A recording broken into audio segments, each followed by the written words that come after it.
যে তিনি একদিকে হই হই করে বালক পত্রিকার কাজ করছেন, বাড়ির ছোটদের নিয়ে মহড়া করছেন, নাটকের অভিনয় হবে, অনুষ্ঠান হবে, আর একদিকে বাড়ির মেয়েরা যাতে ভালো থাকে তাদের জন্য বইপত্র সমস্ত সরবরাহ করছেন, মেয়েদের সাজ কেমন হবে সেটাও বলে দিচ্ছেন।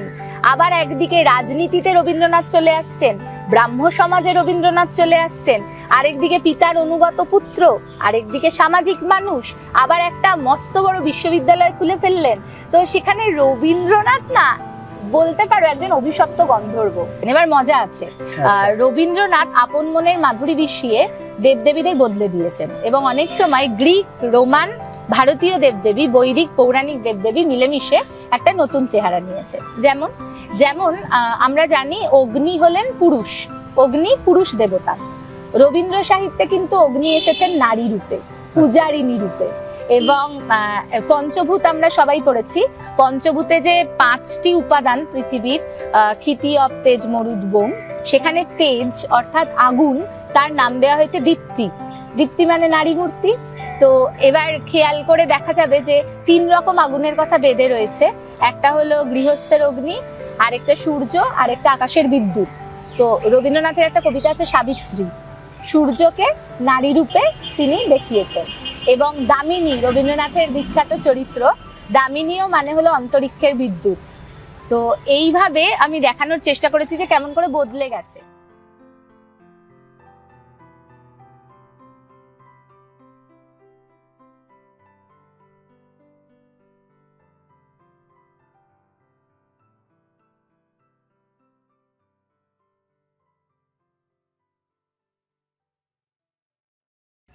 নমস্কার বন্ধুরা, এবং বন্ধুরা আবারও একটি পডকাস্টে আপনাদের স্বাগত। আজকে থাম্বনেল দেখে নিশ্চয়ই বুঝতে পেরেছেন আজকে কাকে নিয়ে আমরা আলোচনা করতে চলেছি। যদিও একটি পডকাস্ট বা একগুচ্ছ পডকাস্ট তার সমগ্র জীবনকালের কাজকে নিয়ে আলোচনা করার জন্য যথেষ্ট নয়, তাকে নিয়ে অসংখ্য আর্টিকেল, অসংখ্য গ্রন্থ, অসংখ্য বাদ বিবাদ সমস্ত কিছু হয়ে গিয়েছে, কিন্তু তা সত্ত্বেও বাঙালি জীবনে আজও তিনি প্রাসঙ্গিক। আজকের বিষয়বস্তু রবীন্দ্রনাথের প্রাসঙ্গিকতা। রবীন্দ্রনাথ আজও কিভাবে প্রাসঙ্গিক এবং ভবিষ্যতে আদৌ প্রাসঙ্গিক থাকবেন কিনা, এটিই মূলত আলোচ্য বিষয়। তার সঙ্গে থাকবে রবীন্দ্রনাথের জীবনের নানান অজানা কথা, যা কিনা এই অন্ধকার যুগে হয়তো আলোর হদিশ দিতে পারে।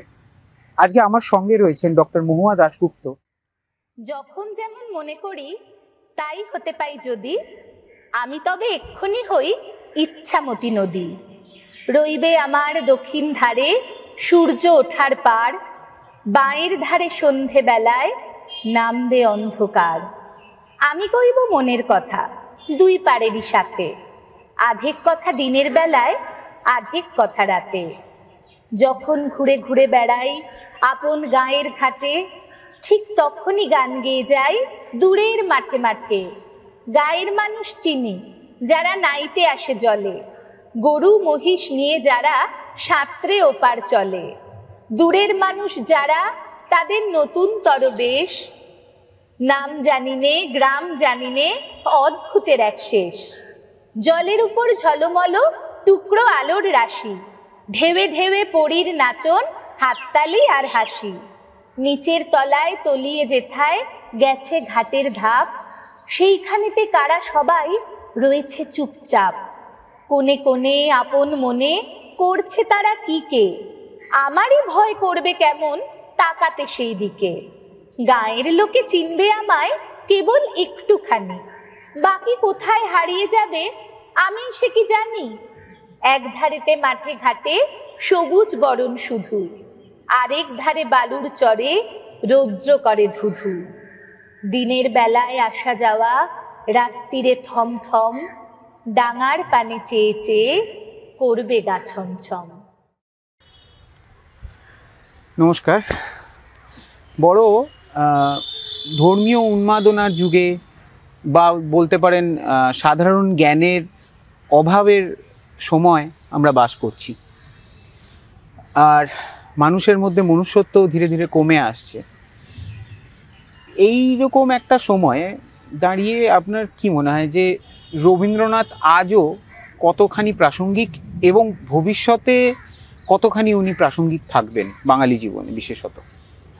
এই সময়টায় দাঁড়িয়ে সত্যি সত্যি আমার যদি কারোর কথা মনে পড়ে, তিনি রবীন্দ্রনাথ।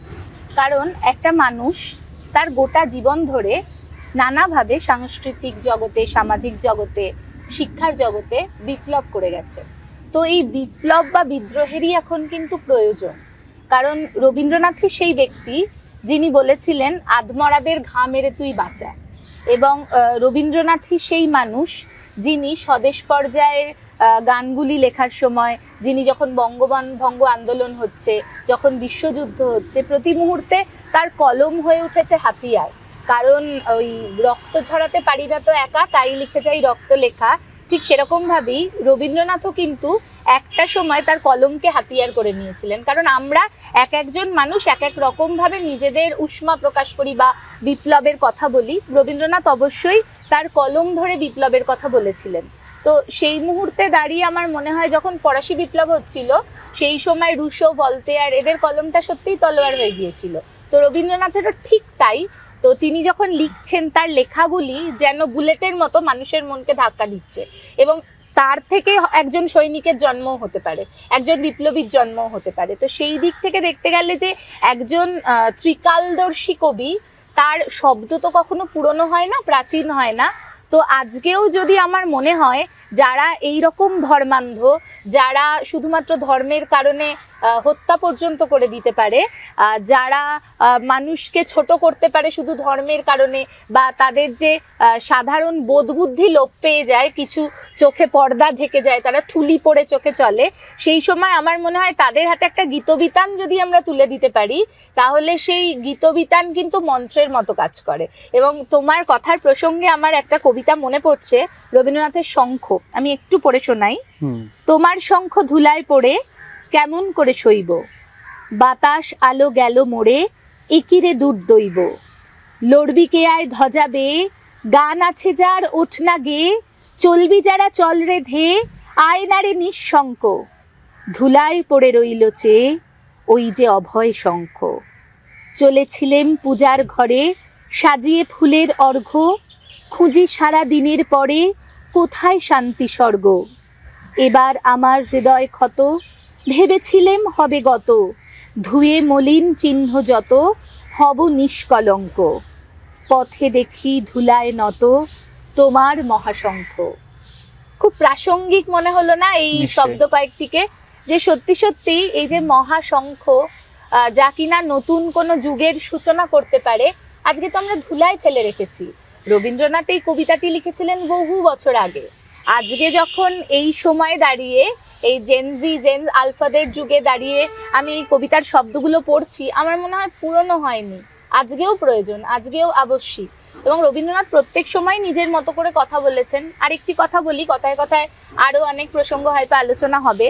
রবীন্দ্রনাথের কালান্তর, সেখানে কিন্তু তিনি একটা কথা বলেছিলেন, পুরো সমাজটাকে, রাজনীতিটাকে, যুগটাকে এবং সভ্যতার সংকটটা তিনি দেখিয়েছিলেন। ওই যে দেখিয়ে গিয়েছিলেন, সংকট কিন্তু এখনো যায়নি। সংকট যায়নি বলেই আমার মনে হয় প্রতি যুগে, প্রতি কালে রবীন্দ্রনাথ প্রাসঙ্গিক। এবং এই সমস্ত বিপন্ন মুহূর্তে আমরা সত্যি একটি গীতাঞ্জলি, একটি গীতবিতান অথবা রবীন্দ্রনাথের গদ্যের বই আঁকড়ে অন্তত কিছুক্ষণ ভাবতে শিখতে পারি, ভাবা প্র্যাকটিস করতে পারি। এইটাই। যে যুগে মানুষের মূল বিনোদন হচ্ছে রিল দেখা, 1 মিনিটের একটা রিল দেখা, সিনেমা দেখা, ওয়েব সিরিজ দেখা, এবং ধরে নিন 2-2.5 ঘন্টা লাগলো একটা সিনেমা দেখতে, সেটাকেও বলা হয় প্রলংড একটা সিনেমা, এত টাইম টেকিং কেন, আর একটু ছোটো করলে ভালো হতো। সেই যুগে আস্ত একখানি গ্রন্থ পড়া, সেই গ্রন্থটাকে আত্মস্থ করা এবং সেইটাকে নিজের জীবনে ব্যবহার করা, তো এটা প্রায় একটা অসম্ভবের মতন লাগে। এবং মানুষের এত ব্যস্ততার যুগে, মানুষের এত তুচ্ছ বিনোদনের যুগে রবীন্দ্রনাথ কি এখনো সমানভাবে গুরুত্বপূর্ণ আপনার মনে হয়? ভারতবর্ষে তো ধরে নিন, ভারতবর্ষে আমাদেরকে চেনে মূলত রসগোল্লা, ইলিশ, খাওয়া দাওয়া, রবীন্দ্রনাথের নামটা উল্লেখ করা হয় কিন্তু রবীন্দ্রনাথের ভেতরে যাওয়া হয় না। তো রবীন্দ্রনাথ এইভাবে কি প্রাসঙ্গিক এখনো এই দেশে বলুন, বিদেশে বলুন, বা বাংলার মাটিতে? না, আমার মনে হয় না যে রবীন্দ্রনাথ এখনো অতটাও বৃদ্ধ হয়েছেন। তোমার কথাটা আমি মানতে পারলাম না। আর রসগোল্লা বাঙালির শাড়ি ধুতি পাঞ্জাবির সঙ্গে রবীন্দ্রনাথ, সেটা একরকম কথা। আর মানুষের মনেও মননে রবীন্দ্রনাথ, সেটা আলাদা রকম কথা। এখন রবীন্দ্রনাথের গ্রহণযোগ্যতা আমি যদি বলি দুই ভাবেই রয়েছে। এক তো আমাদের পরিচিতির জন্য রবীন্দ্রনাথ অত্যন্ত জরুরি একটা নাম, কারণ বহু বছর আগে তিনি নোবেল পুরস্কার পেয়েছিলেন এবং নোবেল প্রাপকদের তালিকায় আজও রবীন্দ্রনাথ জ্বলজ্বল করছেন। বিশ্বের দরবারে বিশ্বায়নের মধ্য দিয়েও রবীন্দ্রনাথ রয়েছেন। তাছাড়াও রবীন্দ্রনাথের বহু সাহিত্য কিন্তু বিভিন্ন ভাষায় অনুবাদ করা হয়েছে, আজও হয়ে চলেছে। দুটো ভাবে অনুবাদ হয়, একটা রবীন্দ্রনাথের লেখা থেকে বাংলা থেকে সরাসরি অনুবাদ, আরেকটা হয় বাংলা থেকে ইংরেজি এবং ইংরেজি ভাষা থেকে বিভিন্ন ভাষায় অনুবাদ। যেমন স্পেনে অনুবাদ হয়েছে, বহু বছর আগেও হয়েছে, এখনো হয়, ফরাসি ভাষায় হয়েছে। তো তার ফলে গ্রহণযোগ্যতা কিন্তু রয়েছে এবং এখনো রবীন্দ্রনাথের শব্দ পড়ে মানুষের চোখে জল আসে। রবীন্দ্রনাথ আজও মানুষকে ভাবায়। এবং আরেকটা খুব সহজ কথা বলি, যেহেতু আমরা আড্ডা দিতে বসেছি রবীন্দ্রনাথকে মাঝখানে রেখে, কেন্দ্রে রেখে, এখনো কিন্তু সেই 1861 সালে জন্মানো একটি ভদ্রলোক, তার জন্মদিন আজও বাঙালির পাড়ায় পাড়ায় পালন করা হয়। দুর্গাপুজোর মতোই এখনো রবীন্দ্র জয়ন্তী বাঙালির একটি পার্বণ। এবং রবীন্দ্রনাথের গান গাইছেন যারা, আবৃত্তি করছেন যারা, রবীন্দ্র নাটক অভিনয় করছেন যারা, তারা এখনো বিদেশে যাচ্ছেন প্রবাসী বাঙালিদের মনোরঞ্জন করতে। এবং প্রবাসের মাটিতে ও আমার দেশের মাটি, তোমার পরে ঠেকাই মাথা, এই কথা শুনে আজও প্রবাসী বাঙালির চোখে জল আসে। তো সব ছেড়ে চলে যাওয়া একটি ছিন্নমূল মানুষ, সেও আজকে রবীন্দ্রনাথকে ভেবে চোখে জল আনে। এই সময় দাঁড়িয়ে তো বলতেই হয় যে রবীন্দ্রনাথের গ্রহণযোগ্যতা আছে। বরং আমি তোমার কথার সঙ্গে তাল মিলিয়ে একটা কথা বলবো, রবীন্দ্রনাথ না তার সময় ভীষণ সমালোচিত হয়েছিলেন, কারণ তিনি তার যুগের পক্ষে অনেকটা এগিয়ে ছিলেন ভাবনায়, আদর্শে, দূরদর্শিতায়, এবং সমালোচনার রাহুগ্রাসে পড়েছিলেন। তুমি কি জানো রবীন্দ্রনাথকে নিয়ে কার্টুন করা হতো তখনকার দিনে, এবং রবীন্দ্রনাথ কি শ্যাম্পু ব্যবহার করছেন সেটা নিয়েও ব্যঙ্গ করা হতো। রবীন্দ্রনাথের জোব্বা, সেটাও তখন বাঙালির কাঠগড়ায় ছিল। এবং রবীন্দ্রনাথ যে একজন ধনী পরিবারের ছেলে, সেটাও তার অপরাধ ছিল। বড় বড় পত্রপত্রিকায় রবীন্দ্রনাথের ভাষা নিয়ে সমালোচনা হয়েছিল এবং বলা হয়েছিল এই ভাষা টিকবে না।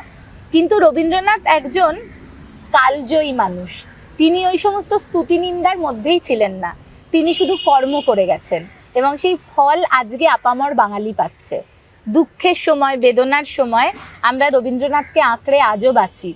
আজও আমার পরিচিত একজন মহিলার কথা বলছি, তিনি তার সন্তানকে হারিয়েছেন, রবীন্দ্রনাথ তার শুশ্রূষা হয়ে এসেছেন।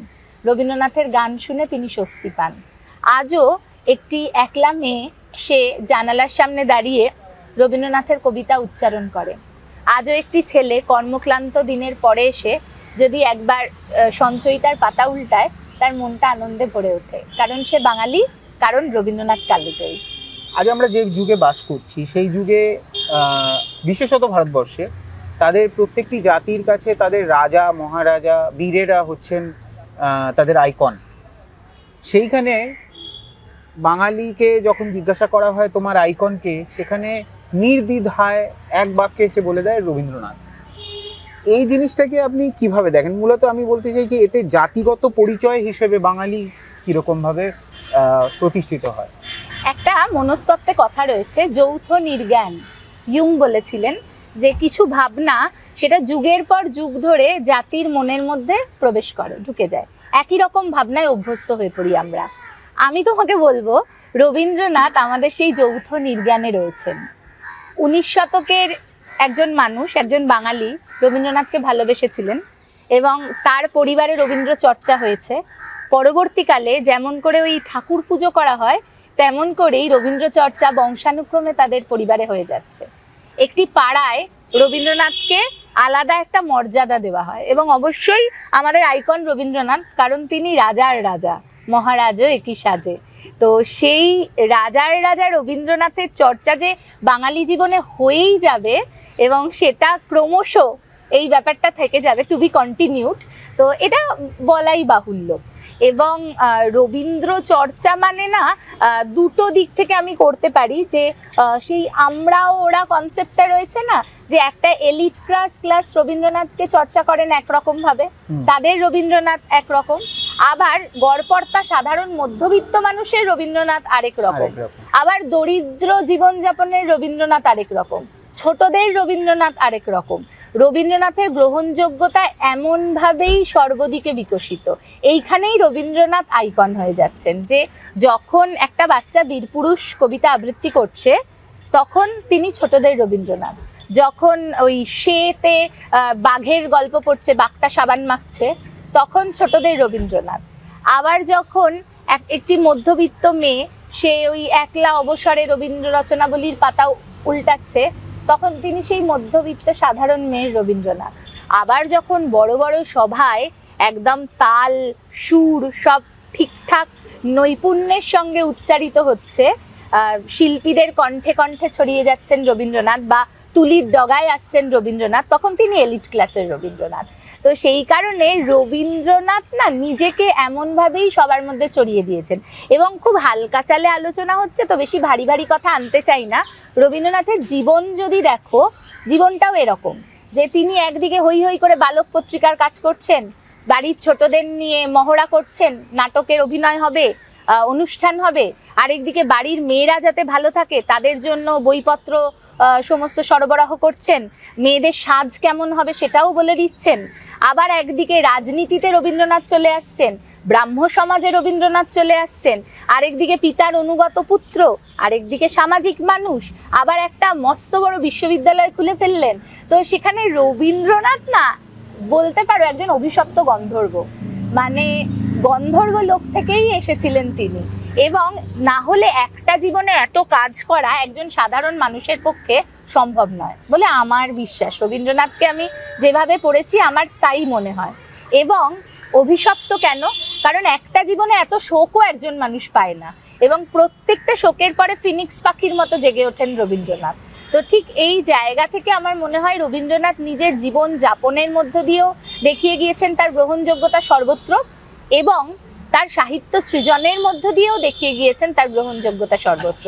তাই কে কিভাবে রবীন্দ্রনাথকে নেবে সেটা তার উপরেই আমরা ছেড়ে দিই। কিন্তু এইটাই আবার আমি রিপিট করব যে রবীন্দ্রনাথ বৃদ্ধ হননি এবং কখনোই বৃদ্ধ হবেন না। আমি খুব যে রবীন্দ্রজ্ঞানী তা নয়, তবে আপনি যেটা বললেন যে রবীন্দ্রনাথের জীবনে অনেক মৃত্যু দেখেছেন, তার একটি উদাহরণ হচ্ছে ওনার স্ত্রী খুব কম বয়সেই মারা যান, এবং পুত্রকন্যাও যারা ছিলেন তাদের মধ্যেও কেউ কেউ তার আগেই পৃথিবীর মায়া ত্যাগ করেছিলেন। তো এই যে জিনিসগুলি রবীন্দ্রনাথ মানে আজকেও যদি আমরা দেখি যে আমরা এমন একটি যুগে বাস করছি যেখানে হয়তো অনেক কম বয়সী তরতাজা প্রাণগুলি তাদের মাতা বা পিতার সামনে চলে যাচ্ছে, আর বিভিন্ন কারণে, শুধুমাত্র যে কোনো টেরর অ্যাটাকের জন্য হচ্ছে সেরকম নয়, অন্যান্য অনেক রকম চাপ নিয়ে চলে গেছে। এবং শুধু তাই নয়, একটা বড় অন্ধকার যুগে আমরা বাস করছি, যেখানে মনে হয় এক এক সময় যে মৃত্যুই হয়তো নিষ্কৃতি। এই যে একটা নেগেটিভ চিন্তা ভাবনা মানুষের মনে এসে গেছে, তো সেই ক্ষেত্রে আপনার কি মনে হয় যে রবীন্দ্রনাথ কিভাবে আশার আলো হতে পারেন, বা রবীন্দ্রনাথ কিভাবে এই যে মৃত্যুগুলিকে, নিজের এত কাছের মানুষদের মৃত্যুগুলিকে উনি কিভাবে ডিল করতেন? আচ্ছা, প্রসঙ্গক্রমে আরেকটি কথাও বলি, কাদম্বরী দেবীর মৃত্যুটাও যদি একটু ব্যাখ্যা করেন। এই প্রশ্নটা না খুব মন খারাপ করা প্রশ্ন, কিন্তু খুব বাস্তব। সত্যি সত্যি আমরা এমন একটা যুগে রয়েছি, আমি তো শিক্ষকতা করি, তো আমি দেখতে পাই যে আজকালকার তরুণ প্রজন্ম অনেকটাই কিন্তু মৃত্যুকে সমাধান বলে মনে করে, এবং শোক তাপ দুঃখ তো জীবনে থাকবেই, এবং শোকে দুঃখে অনুদ্বিগ্ন মনা হয়ে থাকার যে গীতার বাণী, সেটা তো আমরা সবাই পালন করতে পারি না, কিন্তু রবীন্দ্রনাথ পেরেছিলেন। তার জীবনে একের পর এক মৃত্যু এসেছে, একের পর এক আঘাত এসেছে। যখনই যাকে জড়িয়ে ধরতে গেছেন তখনই সে তাকে ছেড়ে চলে গেছেন। ওই যে বললাম না অভিশপ্ত গন্ধর্ব, কারণ ওই বেদনা, ওই পেইনটা না পেলে বোধহয় পেনটা ছুঁয়ে থাকতে পারতেন না। তো সম্ভবত এই কথাটা আমার মনে হয়। এবং আমি আমারই লেখা জোড়াসাঁকোর জার্নাল থেকে একটা অংশ একটু পাঠ করছি। এমন এক অন্ধকার সময়ের মধ্যে দিয়ে আমরা চলেছি যে বারবার বলতে ইচ্ছে করছে এ মৃত্যু উপত্যকা আমার দেশ নয়।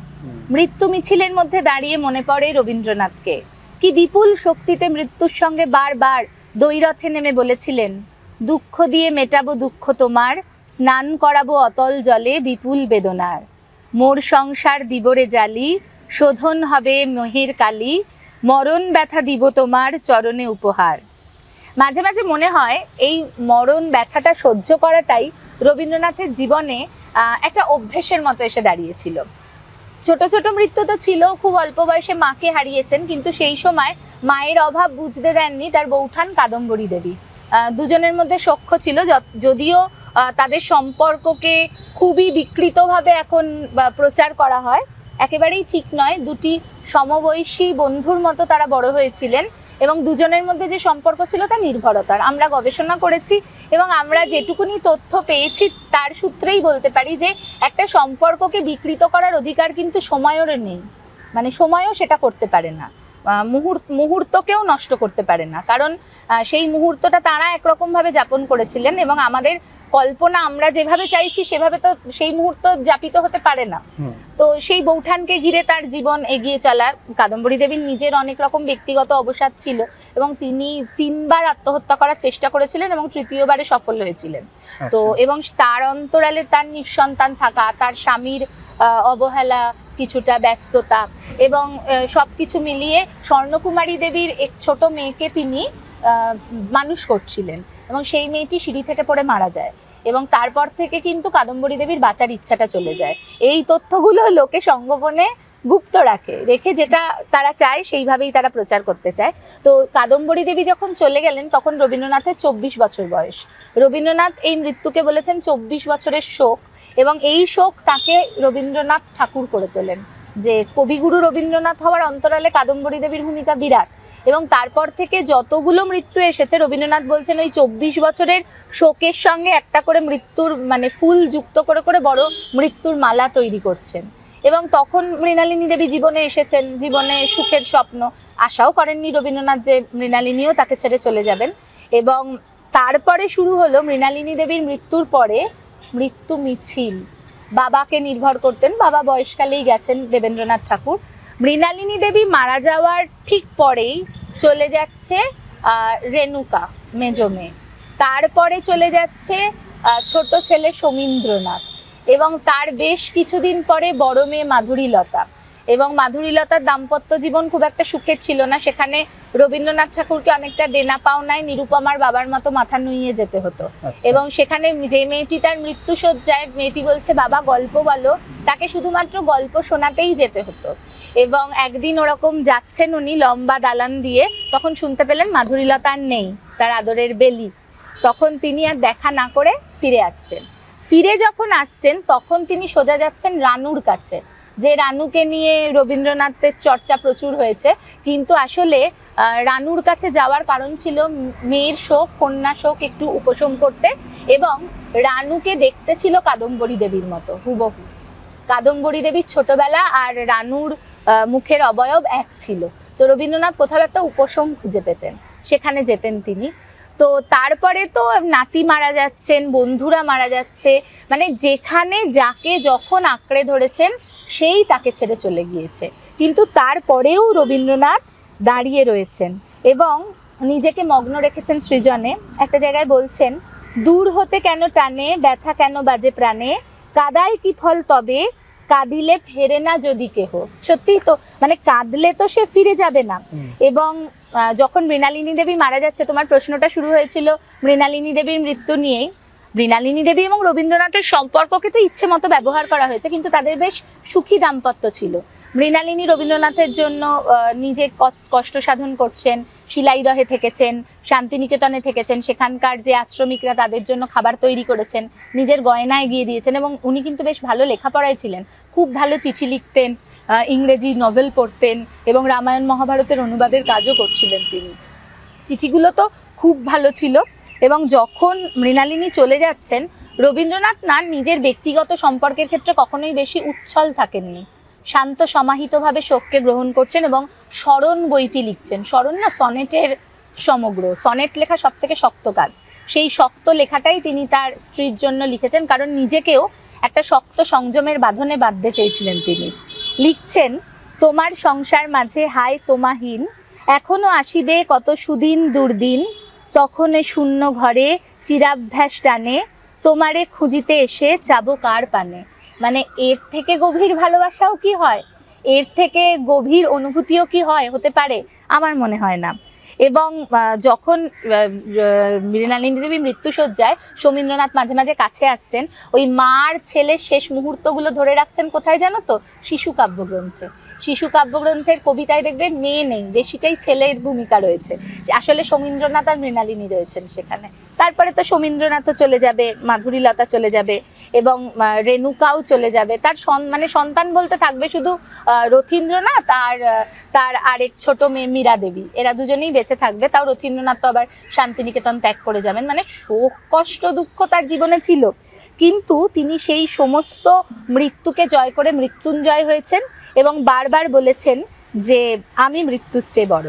আর একটা কথা বলে শেষ করি, যে যখন সৌমিন্দ্রনাথ মারা যাচ্ছেন তখন সৌমিন্দ্রনাথের মানে মৃতদেহ তিনি আর দেখতে পাচ্ছেন না। তিনি ফিরে আসছেন, একটি ঘরে বসছেন। সৎকারের পর ফিরে যেতে যেতে দেখলেন জ্যোৎস্নায় আকাশ ভেসে যাচ্ছে, কোথাও কিছু কম পড়েনি, সমস্তর মধ্যে সব রয়ে গেছে। রবীন্দ্রনাথ বুঝলেন এই সমস্তর মধ্যে তিনিও রয়ে গেছেন। যতদিন তার কাজের ধারা থাকবে ততদিন যেন অবসাদ না আসে, এই প্রার্থনা করলেন সেদিন। নিজেকে নিজে দিলেন স্তব বাক্য, ঈশ্বর আমাকে যাহা দিয়াছেন তাহা গ্রহণ করিয়াছেন, তাহা শিরোধার্য করিয়া লইব, আমি পরাভূত হইব না। এইটুকুই বলি এই প্রশ্নের উত্তরে, যে পরাভূত হওয়া কিন্তু রবীন্দ্রনাথের ইচ্ছা ছিল না কখনো। তো রবীন্দ্রনাথ পড়লে আমাদেরও পরাজয়ের ইচ্ছেটা চলে যেতে পারে।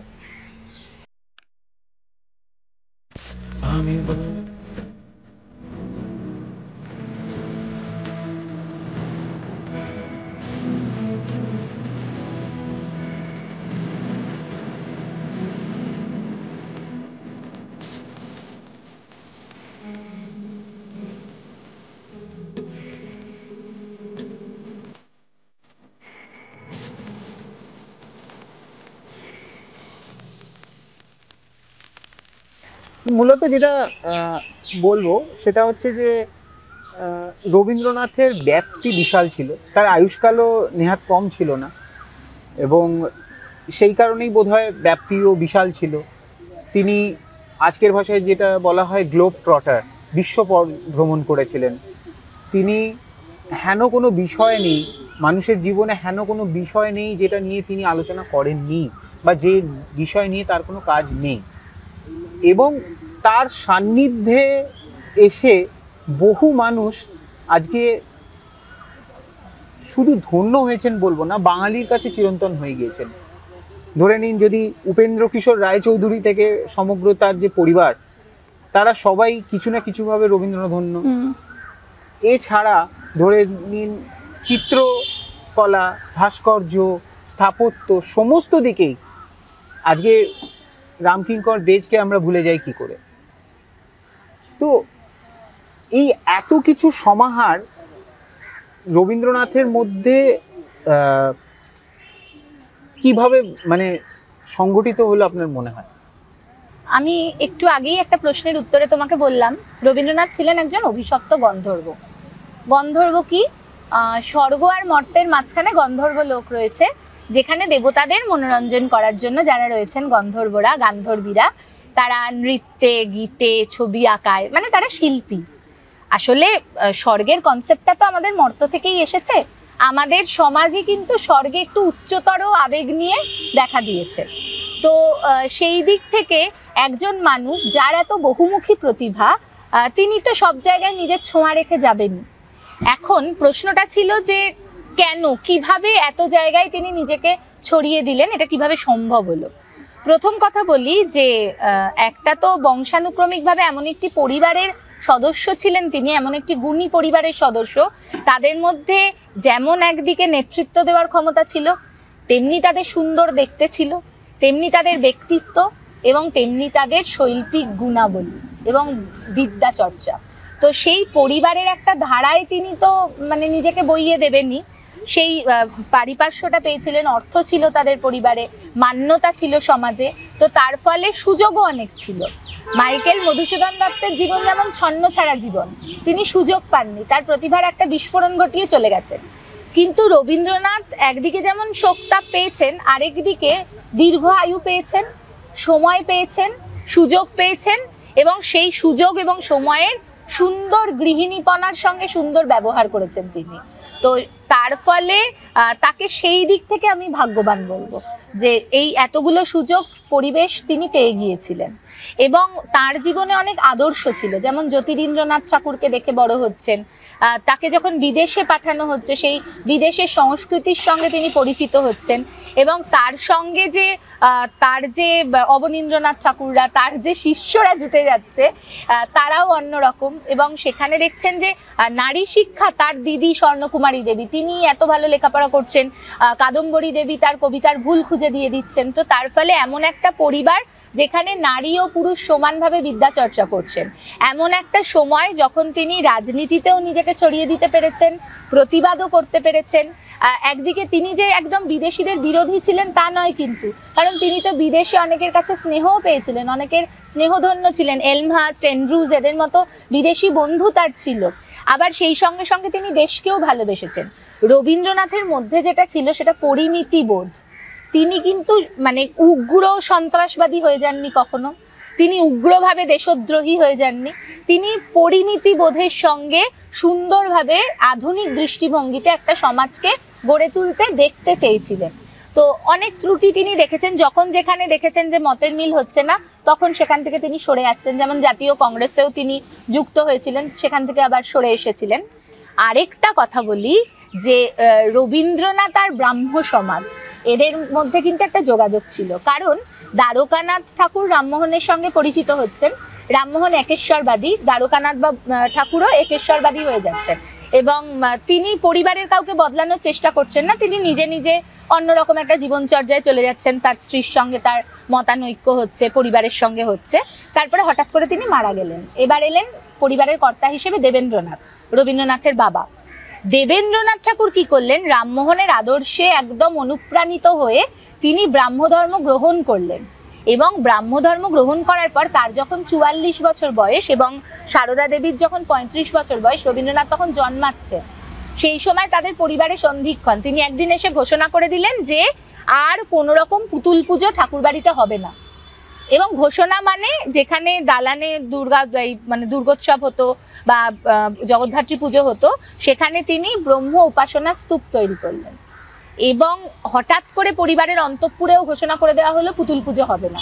এবার পরিবারের যারা পুরুষ তাদের তো বাইরের একটা জগৎ আছে, তারা হয়তো সামাজিক কারণে, রাজনৈতিক কারণে বা ধর্মীয় পরিবর্তনের কারণে এটা মেনে নিল, কিন্তু পরিবারের মেয়েরা যাদের তখন বাইরের কোনো জগৎ নেই, তারা তো পুতুলকে আঁকড়েই মানে দেবতাকে, দেব বিগ্রহকে আঁকড়ে বাঁচছিল, তারা কি করে মানবে? তাদের উপর তো চাপিয়ে দেওয়া হলো এই পুরো ব্যাপারটা। সেই সময় মনে মনে একটা বিদ্রোহ, বিতর্ক, সারদা দেবী লুকিয়ে কালীঘাটে পুজো পাঠাচ্ছেন স্বামীর নামে, অথচ দুর্গাপুজোয় অংশগ্রহণ করছেন না, স্বামী তখন বিদেশে চলে যাচ্ছে, এইরকম একটা মানে মতদ্বৈধর মাঝখানে জন্ম নিলেন রবীন্দ্রনাথ। এবং রবীন্দ্রনাথের অন্নপ্রাশনে অনেক পিঁড়ির মধ্যে অনেকগুলো মোমবাতি জ্বালানো হচ্ছে, তার মাঝখানে তার নামটা লেখা হচ্ছে রবীন্দ্রনাথ। তো পরবর্তীকালে এরকমই উজ্জ্বল হয়ে উঠবেন তিনি। কিন্তু আমি যেটা বলতে চাইছি, রবীন্দ্রনাথের মনের মধ্যে বেশ একটা দ্বিধা ছিল। তিনি মুখে মুখে বলতেন তিনি ব্রাহ্ম, তিনি পুতুল পুজোয় বিশ্বাসী নন, অথচ তার লেখায় বারবার দেব বিগ্রহরা ঘুরে ফিরে আসছে। হ্যাঁ, এই প্রসঙ্গেই আমার একটা প্রশ্ন মনে আসছে, যেটা কিনা ধরুন এই রবীন্দ্রনাথের দ্বিধা নিয়ে আপনি যেটা বলছিলেন, যেটা কিনা আপনার বিষয়েও, তো রবীন্দ্রনাথ যে দ্বিধাগ্রস্ত, আপনি যে পরিবার কিনা ব্রাহ্ম এবং সেই পরিবারে যে সন্তান সে ভানু সিংহের পদাবলী রচনা করছে, এবং ভানু সিংহের পদাবলী শুধু রচনা করছেন তা নয়, তার মধ্যে রাধাকৃষ্ণের প্রেম মাধুর্য, যেটা কিনা বৈদিক বা আমাদের যে শাস্ত্রগুলি রয়েছে তার মধ্যে বলা হয় সে সবচেয়ে জটিলতম বিষয়, সেই জটিলতম বিষয়ের উপর তিনি রচনা করছেন। এই দ্বিধাগ্রস্ত মানুষটিকে নিয়ে যদি কিছু বলেন। হ্যাঁ, এই বিষয়টা আমার খুব পছন্দের বিষয় এবং এটি আমার গবেষণারও বিষয়। আমি কাজ করেছি রবীন্দ্রনাথের দেবলোক নিয়ে এবং আমি দেখিয়েছি যে ব্রাহ্ম পরিবারের ব্রাহ্ম রবীন্দ্রনাথ, তার লেখায় অজস্র দেবদেবী এসেছেন এবং তার জীবনচর্যায়ও দেবদেবীরা এসেছেন। তো এটা কেন, এর মনস্তাত্ত্বিক কারণটা কি, যেটা মনে হয় একটা গবেষণার বিষয় তো ওইভাবে বলা যায় না, সেটা মানে আলাদা করে পড়ে নিতে হবে। কিন্তু আমি যেটা বলতে চাই যে রবীন্দ্রনাথ না বাবার মুখের দিকে চেয়ে ব্রাহ্ম সেজেছিলেন, এইরকম কথা অনেক গুণীজন বলে গিয়েছেন যে বাবাকে মান্যতা দিতে গিয়েই তার মনে হয়েছিল তিনি ব্রাহ্ম এবং তিনি বাইরে বাইরে কট্টর ব্রাহ্মের মতো আচরণ করছেন, ব্রাহ্ম সভায় অংশগ্রহণ করছেন এবং যারা পুতুল পুজো করছে তাদের নিন্দে করছেন। আবার তার সাহিত্যে দিব্যি আসছে অগ্নি, বরুণ, কার্তিক, শিব, সরস্বতী, লক্ষ্মী। তো আমি কাজ করেছি 19 জন দেবদেবীকে নিয়ে রবীন্দ্র সাহিত্যে, মানে কবিতা, গল্প, প্রবন্ধ, উপন্যাস, নাটক, প্রত্যেকটাতে কেমন করে 19 জন দেবদেবী এসেছেন, কেমন করে রূপ বদলেছেন। এবার মজা আছে, রবীন্দ্রনাথ আপন মনের মাধুরী বিষিয়ে দেবদেবীদের বদলে দিয়েছেন এবং অনেক সময় গ্রিক, রোমান, ভারতীয় দেবদেবী, বৈদিক, পৌরাণিক দেবদেবী মিলেমিশে একটা নতুন চেহারা নিয়েছে। যেমন যেমন আমরা জানি অগ্নি হলেন পুরুষ, অগ্নি পুরুষ দেবতা। রবীন্দ্র সাহিত্যে কিন্তু অগ্নি এসেছেন নারী রূপে, পূজারিণী রূপে। এবং পঞ্চভূত আমরা সবাই পড়েছি, পঞ্চভূতে যে 5টি উপাদান পৃথিবীর, ক্ষিতি, অপ, তেজ, মরুদ, বোম, সেখানে তেজ অর্থাৎ আগুন, তার নাম দেওয়া হয়েছে দীপ্তি। দীপ্তি মানে নারী মূর্তি। তো এবার খেয়াল করে দেখা যাবে যে 3 রকম আগুনের কথা বেদে রয়েছে, একটা হলো গৃহস্থের অগ্নি, আরেকটা সূর্য, আরেকটা আকাশের বিদ্যুৎ। তো রবীন্দ্রনাথের একটা কবিতা আছে সাবিত্রী, সূর্যকে নারী রূপে তিনি দেখিয়েছেন। এবং দামিনী, রবীন্দ্রনাথের বিখ্যাত চরিত্র, দামিনীও মানে হলো অন্তরিক্ষের বিদ্যুৎ। তো এইভাবে আমি দেখানোর চেষ্টা করেছি যে কেমন করে বদলে গেছে। আবার ধরো আমাদের ভারতীয় পুরাণে মদন প্রেমের দেবতা, রবীন্দ্র সাহিত্যে মদন আসছেন গন্ধে উদাস হওয়ার মতো, ওরে তোমার উত্তরী, কর্ণে তোমার কৃষ্ণচূড়ার মঞ্জরি। তো এবার অবাক আমি তরুণ আলোর গান শুনে দেখা পেলেম ফাল্গুনে, তরুণ গলার গান শুনে দেখা পেলেম ফাল্গুনে। তো এখানে কিউপিড মূর্তি আসছে, ঠিক আছে। এবার আমাদের মদন তো তরুণ, এরস হলো গ্রিক দেবতা, সেও তরুণ, কিন্তু রোমান কিউপিড হলো শিশু দেবতা, তার ডানা রয়েছে। এবং যখন তপভঙ্গ হচ্ছে মহাদেবের, দুর্গার জন্য, পার্বতীর জন্য, যখন অপর্ণা রূপে তিনি তপস্যা করছেন এবং তার ঠিক আগে আর কি শিবের তপভঙ্গের জন্য মদন এসে তার ফুলো ধনু থেকে পুষ্পবাণ ছুটছেন, তখনই আর কি মদন ভস্য হয়ে যাচ্ছেন। তো সেই কবিতাটার উল্লেখ মহুয়া কাব্যগ্রন্থের একটি কবিতায় রয়েছে, পঞ্চস্বরে দগ্ধ করে করেছো একই সন্ন্যাসী, বিশ্বময় দিয়েছো তারে চড়ায়। তো এইখানেও ওই কনসেপ্টটা ফিরে আসছে। তো তার ফলে একদম ভারতীয় পুরাণ, বিদেশি পুরাণ গুলে খাওয়া রবীন্দ্রনাথ, এবং তিনি সন্তর্পণে তার সৃজনের পৃথিবীতে, সেখানে তো আর তার বাবা নেই, ব্রাহ্ম বাবা নেই, ব্রাহ্ম পরিবার নেই, সেখানে কিন্তু তিনি একদম পৌত্তলিক। এবং নবীনচন্দ্র সেন, তখনকার দিনের বিখ্যাত লেখক, তার বাড়িতে গেছেন রবীন্দ্রনাথ এবং সেখানে গিয়ে রাত্রিবেলায় আসর বসেছে, ছাদের ঘরে তিনি বসে, ছাদে বসে বাঁশি কীর্তনের গান হচ্ছে, বাঁশির সুর বাজছে। তখন রবীন্দ্রনাথ নবীনচন্দ্রকে বলছেন মাঝে মাঝে মনে হয় আমিও পৌত্তলিক কিনা। এবং হেমন্তবালা দেবীকে চিঠিপত্রের 9 নম্বর খণ্ডে রয়েছে, চিঠি লিখছেন, তখন তার সঙ্গে রীতিমতো তর্ক লেগে যাচ্ছে। হেমন্তবালা বলছেন আপনি আসলে পৌত্তলিক, রবীন্দ্রনাথ বলছেন যে আমি আমার পরিবারের কোনো ধর্ম সংস্কার সেভাবে মানতে পারিনি। এবং এই যে মনস্তত্ত্ব, এই যে একটা দ্বিধা দ্বন্দ্বে ঘেরা রবীন্দ্রনাথ, তাকে কিন্তু আমি আমার গবেষণার পাতায় তুলে ধরেছি। এবং আরেকটা কথা বলি যে খুব অবাক লাগে, এখনো অনেকেরই মনে প্রশ্ন যে রবীন্দ্রনাথ, আধুনিক রবীন্দ্রনাথ, তিনি নিজে বাল্য বিবাহ করেছিলেন এবং তার মেয়েদের অত্যন্ত অল্প বয়সে বিয়ে দিয়েছিলেন এবং প্রত্যেকটাই ভুলভাল সিদ্ধান্ত ছিল, মানে কোনো মেয়েই বিবাহিত জীবনে সুখে থাকতে পারেনি। এবং আরেকটা কথা বলি, রবীন্দ্রনাথের এক দাদা ছিলেন বীরেন্দ্রনাথ, তিনি না উন্মাদ ছিলেন, তার মানসিক রোগ ছিল, সিজোফ্রেনিয়া ছিল, এবং তিনি একটা বন্ধ ঘরের মধ্যে কয়লার টুকরো দিয়ে শুধু অঙ্কের ফর্মুলা লিখতেন আর পটল পোড়া খেতেন। তার স্ত্রী ছিলেন প্রফুল্লময়ী দেবী, বিয়ের পরে তার শুধু একমাত্র কাজ ছিল তার স্বামীকে ভালো রাখা। প্রফুল্লময়ী বলেন্দ্রনাথ ঠাকুরের মা, এবং বলেন্দ্রনাথ ঠাকুর মারা যাওয়ার পরে বলেন্দ্রনাথের স্ত্রী সাহানা দেবী তাকে প্রফুল্লময়ী দেবী আরেকবার বিয়ে দিতে চেয়েছিলেন, যে অল্প বয়সী 16 বছরের মেয়ে, তাকে একটা জীবনে সেটেল করে দিই। রবীন্দ্রনাথ গিয়ে নিজে সেই বিয়েতে বাধা দিয়ে এসেছিলেন দেবেন্দ্রনাথের পরামর্শে। বীরাচারী রবীন্দ্রনাথ, দ্বিধাদ্বন্দ্বে কত রবীন্দ্রনাথ। আবার এই রবীন্দ্রনাথই নিজের ছেলের সাথে বিয়ে দিচ্ছেন প্রতিমা দেবীর। প্রতিমা দেবী বাল্য বিধবা ছিলেন।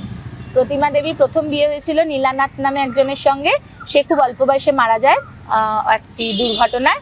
এবং প্রতিমা দেবীকে মৃণালিনী দেবী বেঁচে থাকতে পছন্দ করেছিলেন, তারপরে নীলানাথের সাথে বিয়ে হয়ে যায়।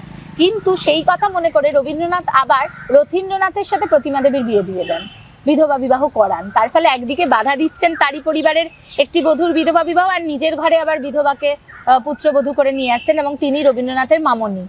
তো এই যে পুরো প্রসেসটা চলেছে, এবং আমরা জীবন নিয়ে আলোচনা করতে গিয়ে দেখেছি যে দেবেন্দ্রনাথ মারা যাওয়ার পর না রবীন্দ্রনাথ অনেক সরব হয়েছেন, অনেক স্পষ্ট হয়েছেন, এবং এই স্পষ্টতা তার বাকি জীবন জুড়ে কিন্তু থেকেছে।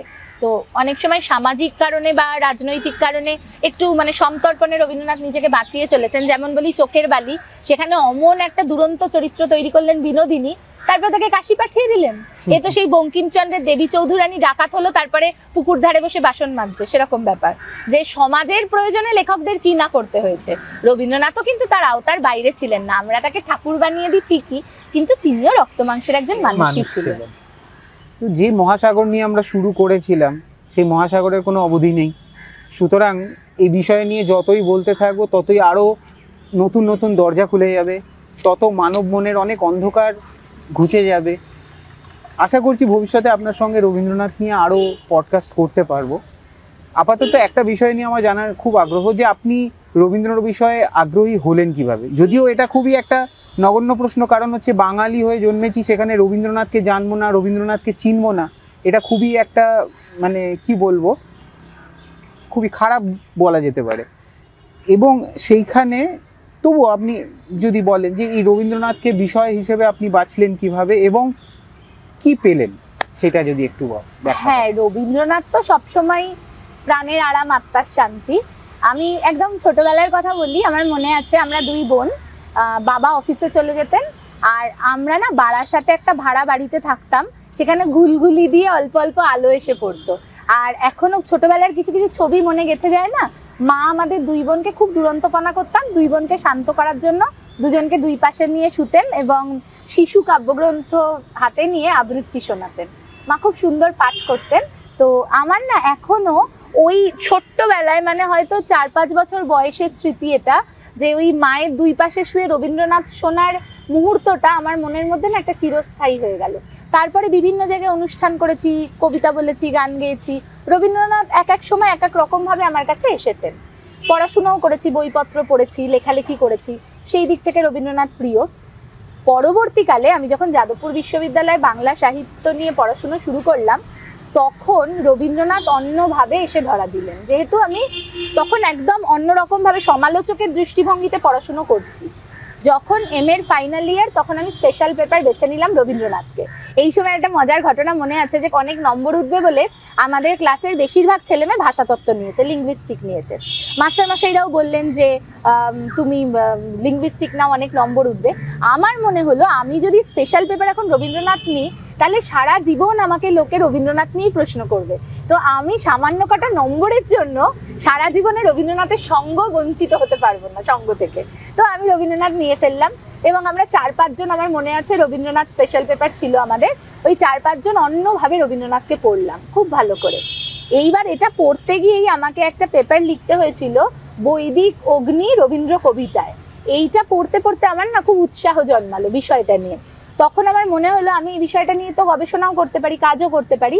তো আমাদের মাস্টারমশাই যাদবপুর বিশ্ববিদ্যালয়ে তপব্রত ঘোষ, বিখ্যাত রবীন্দ্র গবেষক, তিনি আমাকে এই বিষয়টা দিয়েছিলেন। তারপরে নানা কারণে তার কাছে আমার কাজ করা হয়নি, কিন্তু পরবর্তীকালে আমার মাথায় এটা ঘুরছিল এবং আমি নিজে নিজেই পড়াশুনো করতাম। তখন আমার রেজিস্ট্রেশন হয়নি। তারপর আরও একটা অভাবনীয় কাণ্ড, তখন আমার বিয়ে হয়ে গেছে। আমি হঠাৎ দেখলাম খবরের কাগজে যাদবপুরে পিএইচডির জন্য অ্যাপ্লিকেশন দিতে হবে। তো অ্যাপ্লাই করলাম। তখন অলরেডি মাঝখানে 5 বছর পেরিয়ে গেছে, স্কুলে চাকরি পেয়েছি, পড়াশোনা থেকে পুরো ডিটাচড। তার আগে একবার রবীন্দ্রনাথ আমার কাছে এসেছিলেন, তখন আমার বাবা চলে যাচ্ছেন পৃথিবী থেকে। এত কষ্টের মধ্যে অনেক দূরের পথে মানে স্কুলে যেতাম, তখন আমি সঙ্গে রাখতাম গল্পগুচ্ছ আর গীতবিতান। বারবার আমি বলি সবাইকে গীতবিতান পড়তে। তো ওই গীতবিতানের শব্দগুলো আমার কাছে মন্ত্রের মতো হয়ে এলো। এবং বাবা যখন চলে যাচ্ছে তখনও আমার হাতে গল্পগুচ্ছটা ধরা। তো ওই মুহূর্তটায় আমি রবীন্দ্রনাথকে আঁকড়ে ধরলাম, আর কখনো ছাড়িনি, উনিও আমাকে আর কখনো ছাড়েননি। তো তারপরে যখন গবেষণায় আমি হঠাৎ সুযোগ পেলাম, তার 7 দিন পরে জানতে পারলাম যে আমার সন্তান পৃথিবীতে আসছে। সেটা একটা কঠিন সময় ছিল, যে মা হওয়া এবং গবেষক হওয়া দুটোই ভয়ঙ্কর কাজ। কিন্তু আমি তখন আমার অনাগত সন্তানকে প্রতিজ্ঞা করেছিলাম, মনে মনে সন্তানের কাছে শপথ করেছিলাম যে আমি সেরকম মা হব যে তোমাকে সঙ্গে নিয়েই আমি আমার সব স্বপ্ন পূরণ করব। আমি পরবর্তীকালে এরকম কোনো কথা বলবো না যে তোমার জন্য আমি আমার ইচ্ছে পূরণ করতে পারিনি। তো সেই আমার সন্তানকে বড় করা এবং রবীন্দ্রনাথের সঙ্গে থাকা একই সঙ্গে চললো, তখনও তিনি শক্তি হয়ে থেকেছেন। এবং তার পরবর্তীকালে গবেষণা শেষ করলাম, ডিগ্রি পেলাম, এবং একের পর এক সুযোগ আসতে শুরু করলো রবীন্দ্রনাথ নিয়ে লেখার। আমি বঙ্গদর্শন পত্রিকায় টানা 3 বছর ঠাকুরবাড়ি নিয়ে লিখেছি, ফিচার লিখেছি। পরবর্তীকালে জোড়াসাঁকোর জার্নাল বইটি ওরাই বের করেছেন, PM কমিউনিকেশন থেকে বের হয়েছে। তার পরবর্তীকালে রবীন্দ্রনাথের দেবলোক ইতিকথা প্রকাশনা থেকে আমার গবেষণার বিষয়টি বেরিয়েছে, সম্পূর্ণ গবেষণাটি। তারপরে লিপিঘর প্রকাশনা থেকে আমি নারী আমি মহিয়সী, ঠাকুরবাড়ির মেয়েরা এবং রবীন্দ্রনাথ এদের সাথে যে সম্পর্ক, সেই নিয়ে বই বেরিয়েছে। আর আমার খুব প্রিয় বই Basak book store private limited থেকে বেরিয়েছে, ভুবন ডাঙার বাউল, আর রবীন্দ্রনাথের একটি জীবনীমূলক উপন্যাস। মানে রবীন্দ্রনাথের জীবনীটি আমি নিজের ভাষায় লিখেছি। এই কাজটা খুব শক্ত ছিল, কারণ সেই সময় সংলাপগুলো আমাকে কল্পনা করতে হয়েছে। এটা কিছুটা কাল্পনিক, বেশিটাই তথ্য। তবে হ্যাঁ, আমি এই কথাটা হলফ করে বলতে পারি যে আমি যে জীবনীটি লিখেছি তাতে মানে বেশিটা অংশই তথ্য নির্ভর এবং সঠিক তথ্য রয়েছে। তো এই রবীন্দ্রনাথ নিয়ে আরো একটি বই আসতে চলেছে, তো কাজ করে যাচ্ছি, গবেষণার বিষয়টিকে ছাড়িনি এবং রবীন্দ্রনাথকেও ছাড়িনি। বাহ, বেশ সুন্দর। তো আপনার পরিবারে রবীন্দ্রনাথের যে প্রভাব আপনি পেয়েছেন, এই যে পরবর্তী প্রজন্ম, আপনার পরবর্তী প্রজন্ম বা যে সমস্ত পরবর্তী প্রজন্মের সঙ্গে আপনি কাজ করছেন, তাদের কাছে রবীন্দ্রনাথের মানে রবীন্দ্রনাথের ভাবমূর্তিটা কিরকম? রবীন্দ্রনাথের ভাবমূর্তি কখনোই প্রাচীন বা পুরনো হবে না, সে কথা আমি আগেই বলেছি। আমি একটা ছোট দল চালাই, কিচির মিচির। এটা হলো বাংলা সাহিত্য সভা, সেখানে অনেক ছোটরা আসে, এবং আমাদের কলকাতার একটি দল আছে যেখানে আমি গল্পদিদা সুদেশনা মৈত্রের সঙ্গে কাজ করি, হজবরলা। এই দুটো জায়গাতেই কিন্তু ছোট ছোট বাচ্চারা আসছে, এবং আমি দেখছি রবীন্দ্র ভাবনা কিন্তু ক্রমবর্ধমান। তারা আসছে আইতবে সহচরীর সঙ্গে নাচছে, তারা রবীন্দ্রনাথের কবিতা বলছে, তারা ছবি আঁকতে দিলে রবীন্দ্রনাথকে আঁকছে, তারা এক মুহূর্তে রবীন্দ্রনাথকে চিনে নিচ্ছে। তো আমার মনে হয় যে এই রবীন্দ্র ভাবনা ক্রমপ্রবহমান, এটা কখনো কমবে না। এবং আমি আমার মেয়ের ক্ষেত্রেও দেখেছি যে সে যখন রবীন্দ্র কবিতা বলছে, মগ্ন হয়ে বলছে, রবীন্দ্রনাথের গান শুনছে বা গাইছে। তো আমার মনে হয় আমি কিছুটা অন্তত হলেও পরবর্তী প্রজন্মের কাছে রবীন্দ্রনাথের গ্রহণযোগ্যতা তৈরি করতে পারছি। যেমন আমার ক্লাসরুমে পড়ানোর সময়ও আমি অনেক সময় যেটা করি, সঞ্চয়িতা নিয়ে গেলাম, হঠাৎ করে পাতাটা উল্টে যে শব্দটা এলো, যে বাক্যটা এলো, সেটা নিয়ে ওদের লিখতে দিলাম। তো মানে সেখানে তারপরে আমি শুনিয়ে দিলাম যে কোন জায়গাটা থেকে আমি পড়েছি। তো আমার মনে হয় আমরা বড়রা যদি রবীন্দ্রনাথকে ভালোবাসি, তাহলে সেই ভালোবাসাটা অনায়াসেই কোনো চেষ্টা ছাড়াই পৌঁছে যাবে পরবর্তী প্রজন্মের কাছে, কোনো অসুবিধা হবে না। আমরা যে বিষয় নিয়ে শুরু করেছিলাম, যে রবীন্দ্রনাথের প্রাসঙ্গিকতা কীরকম আজকের দিনেও এবং ভবিষ্যতেও থাকবে, সে নিয়ে আপনি খুব সুন্দর একখানা উত্তর দিলেন। এবং শুধু তাই না, আমাদের এই পডকাস্টটিও যথেষ্ট সুন্দরভাবে অনুষ্ঠিত হলো। আশা করি ভবিষ্যতেও রবীন্দ্রনাথের বিষয় নিয়ে আপনার সঙ্গে আলোচনা করার সৌভাগ্য আমি পাব। এবং সত্যি কথা বলতে কি, আজকের দিনে সময়ের যে প্রতিকূলতা রয়েছে, সবার কাছেই সময়ের বড় অভাব, এবং সবার কাছেই বিষয়বস্তুর গভীরতায় যাওয়ার কোনো ইচ্ছা আজকের দিনে আর প্রায় নেই বললেই চলে। সেখানে রবীন্দ্রনাথকে নিয়ে এত সারগর্ভ বিষয় আপনি আমাদের সামনে এবং উপস্থাপিত করলেন আমাদের দর্শকদের সামনে। তো সেই কারণে এবং বন্ধুরা এবং আমি আপনার কাছে চিরকৃতজ্ঞ থাকব, এবং ভবিষ্যতেও আশা করব যে রবীন্দ্রনাথকে নিয়ে আমরা আরও অনেক পডকাস্ট করব। তো আজকের পডকাস্ট আমরা এখানেই শেষ করছি। ধন্যবাদ। নমস্কার। নমস্কার।